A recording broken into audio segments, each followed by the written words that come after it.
ইনসান, তিনি আপনাকে আমাকে দয়া কইরা মায়া কইরা সৃষ্টি করছে, আপনি আমি ইনসান। আল্লামাহুল বায়ান, এই তো বাদান আপনি আমি কথা বলতেছি, এই কথা বলার যোগ্যতা দিয়েছে আমার আল্লাহ। আল্লাহ রাব্বুল আলামিন দিয়ে বললেন, ইমানদার বান্দা বান্দি শুনে নাও, আলাম নাজআল লাহু আইনাইন ওয়া লিসানাও ওয়া শাফাতাইন। বান্দারে, তোমার সুন্দর চোখ, সুন্দর কান, সুন্দর নাক, সব কিছু তৈরি করছি আমি আল্লাহ। ফি আইয়ি সূরাতিন মা শাআ রাক্কাবা, এত সুন্দর সুরত, এত সুন্দর বডি ল্যাঙ্গুয়েজ, সব কিছু তৈরি করছি আমি আল্লাহ। কিন্তু বান্দা বান্দি,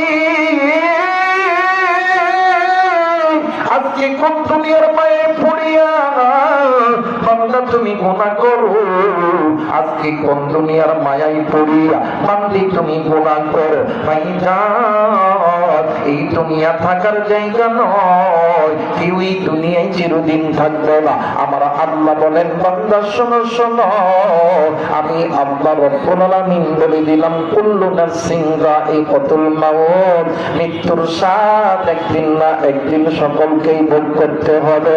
আর এক কুলিনের টুকরা যুবক, তুমি কি মনে করছো তুমি কি মারা যাবা না? কুলিনের টুকরা বাগান, আপনি কি মনে করছেন আপনি কি মরবেন না? ভাইজান, এই জায়গায় যারা আপনি আমি এই জায়গায় আছি, প্রত্যেকের পিছনে আল্লাহর ফেরেশতা মালাকুল মউত দাঁড়ায় আছে। আল্লাহর হুকুম যখন হবে, মৃত্যু থেকে কেউ আপনাকে আমাকে বাঁচাইতে পারবে না। আমার নবী বলেন, শুনে নাও শুনে নাও, আখিরাতের সর্বপ্রথম ইমিগ্রেশন কাউন্টার হইল কবর। সেই বান্দা বান্দির কবর ভালো, ওই বান্দা বান্দির মিজান ভালো, হাসর ভালো, ফুলসিরাত ভালো, ওই বান্দা বান্দির জান্নাতি।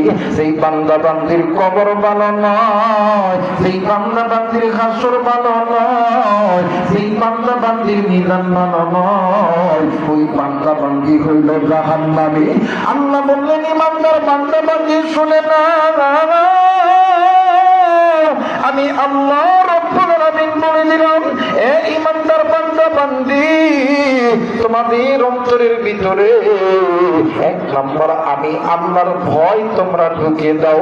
বাজান রে, সেই বান্দা বান্দির অন্তরের মধ্যে আল্লাহর ভয় থাকবে, ওই বান্দা বান্দি কোনোদিন খারাপ কাজের মধ্যে লিপ্ত হবে না, ওই বান্দা বান্দি কোনোদিন আল্লাহ